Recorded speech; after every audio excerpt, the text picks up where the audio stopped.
Like and subscribe on the way in the door, my people. I hope you all are having a fantastic day today.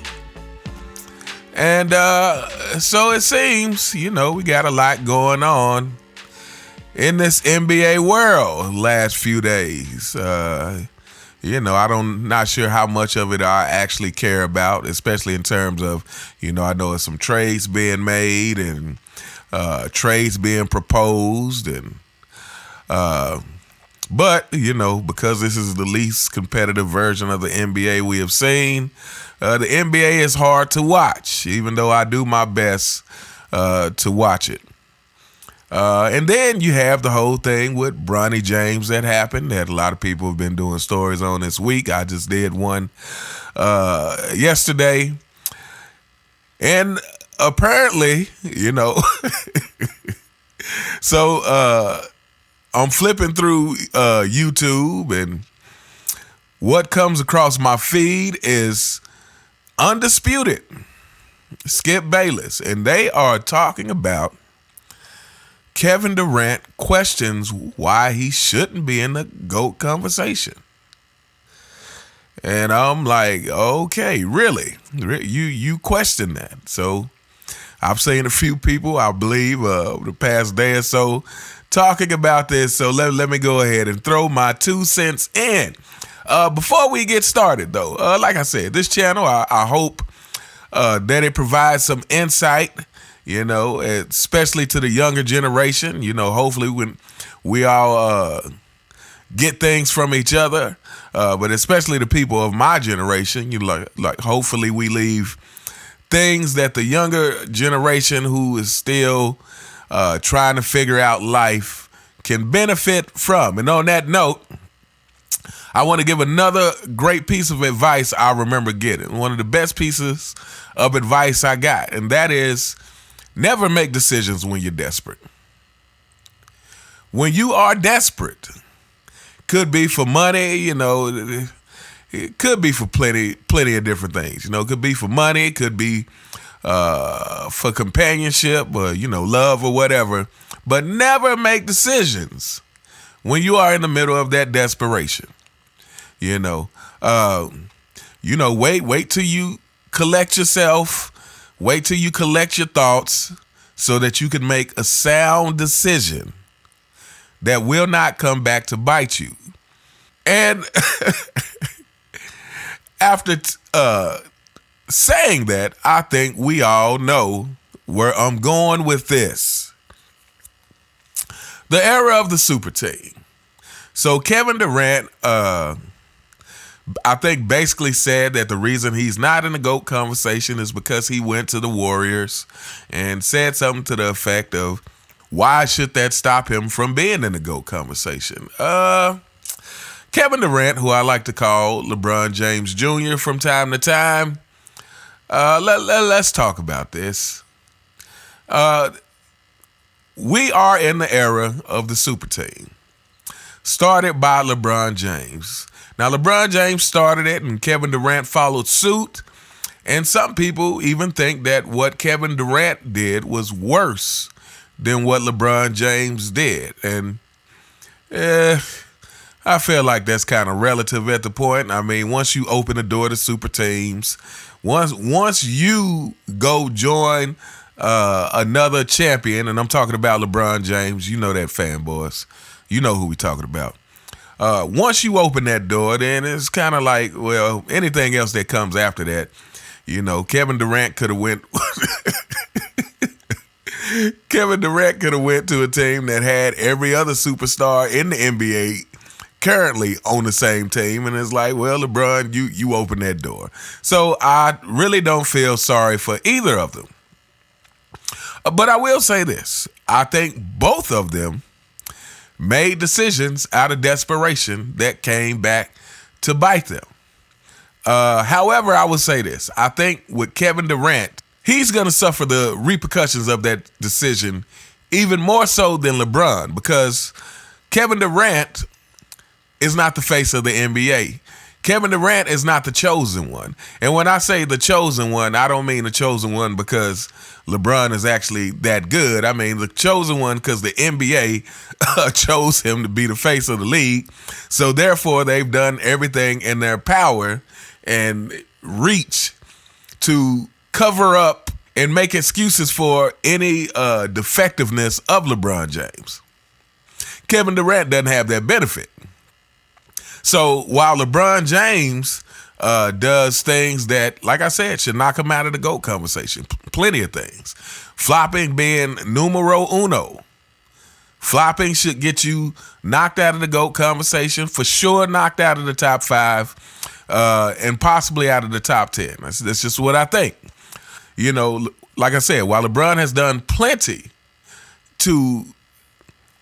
of things that should remove him from the GOAT conversation, he also has the backing of the NBA, the commissioner, Unclutch Sports, and everybody out here constantly making excuses for why he's never had a good team, even though he's chosen his team, for why he's never had great coaches, even though he's chosen the teams he's went to. This guy just can't seem to get a break. He just can't seem to put together the magic formula for success, for consistent success, and that is because there is no magic formula for consistent success. But LeBron James doesn't know that. The magic formula is hard work. But like I said, getting back to Kevin Durant doesn't have the benefit of that machine covering up his mistakes. So he is really gonna have to bear the full brunt of that decision to go to the Warriors. And yes, he should not be in the GOAT conversation. And even more so than that, let's say this. To me, the people in the GOAT conversation, again, I'm not talking about LeBron fanboys. LeBron is in the GOAT conversation to you guys. He is not really in the GOAT conversation. The people in the GOAT conversation, what I think they actually all share in common is being a good leader. And again, I've talked about this in another video recently. To me, there's 2 separate components to greatness. Like, you can be a great player as far as having skills, but the greatest players are skilled at the game of basketball and also skilled at being a leader. I think you have to have those 2 components. Kevin Durant, I have never looked at and said, this guy is a great leader. To me, again, Kevin Durant is just someone who's very skilled at basketball. I do believe Kevin Durant works hard at improving his skills at basketball. But to me, Kevin Durant is more someone who needs to be led. Like Kevin Durant playing on a team with a true great leader, which I don't know if we actually have any really great leaders in the modern NBA. Matter of fact, if you guys have someone in mind that you actually think is a great leader in the modern NBA, I would love to know who that is. But it's like when I think of leaders of the caliber of Michael Jordan, Larry Bird, Magic Johnson, Bill Russell. When I think of leaders of that caliber, nobody in the modern NBA comes to mind.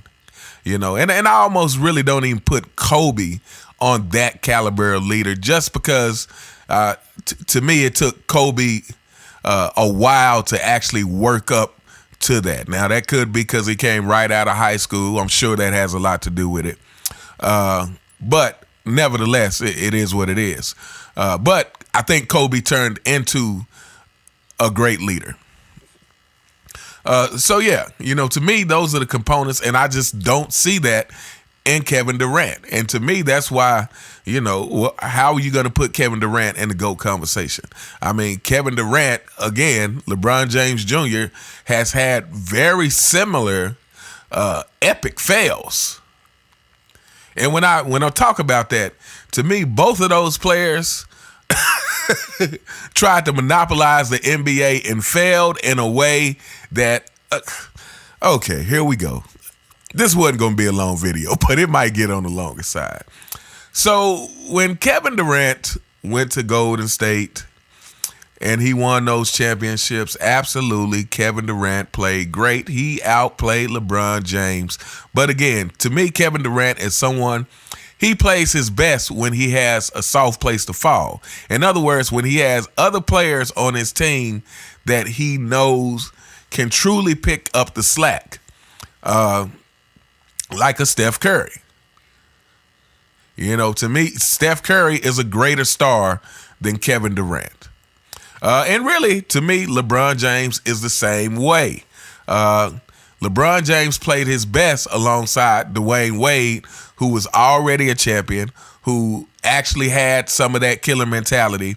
That's when LeBron played his best. Again, it's like the Pippen syndrome. It's like players who actually want to be the alpha in their mind, but they're just not really built like that. Pippen played best alongside Michael Jordan because Michael Jordan was the actual alpha with the killer mentality. So that actually made Pippen didn't have to endure that pressure of being that guy.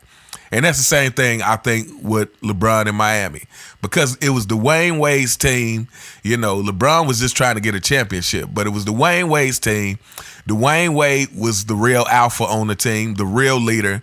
So it wasn't fully on LeBron to take sole responsibility because he had Dwayne Wade. Again, Kevin Durant, playing with Steph and you know, and the Splash Brothers. It wasn't fully on Durant if things went awry. This is when these guys play best. It's the Scottie Pippen mentality. But yeah, LeBron James and both Kevin Durant shared this. After they switched to a super team to win their championships, at some point they make an even worse move. LeBron James goes to LA.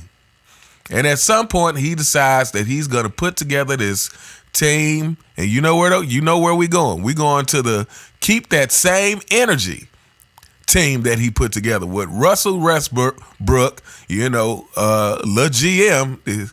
This is his doing. Russell Westbrook, Carmelo Anthony. Who else was on that team? Was Dwight Howard on that team as well? And feel like I'm forgetting somebody. AD's on the team. And with that team, to me, once you do something like that, you have no excuses. You can try to blame it on injuries or whatever, but once you do something like that, if you fail with that team, you should forever shut up. No more GOAT conversation for you. And LeBron has 2 of those on his record. 2011 should be no more GOAT conversation for you. But then he has that failure with that epic team that, you know, again, keep that same energy, you know, and then when they fail, now all the excuses. Oh, well, Russell Westbrook was never a good fit and Carmelo Anthony was old and this and that and excuse after excuse. Yeah, no, I'm sorry. Once you do that, you don't have any excuse. If Michael Jordan in 1991 or 92, because when did Bird retire? Did Bird retire was 92? But anyway, so Bird was already suffering from the back problems really bad, and Magic Johnson, you know, had already retired because of the whole HIV thing. And if Michael Jordan had got together and said, you know what, I'm going to team up with Magic and Bird in this NBA, and it'd be me, Scotty, Magic, Bird. Maybe I go get Clyde Drexler. And that team failed.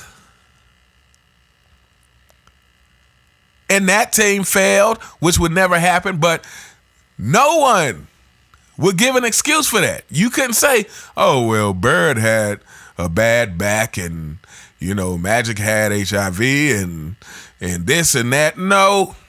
Once you make a move like that, you have to suffer whatever outcome for whatever reason.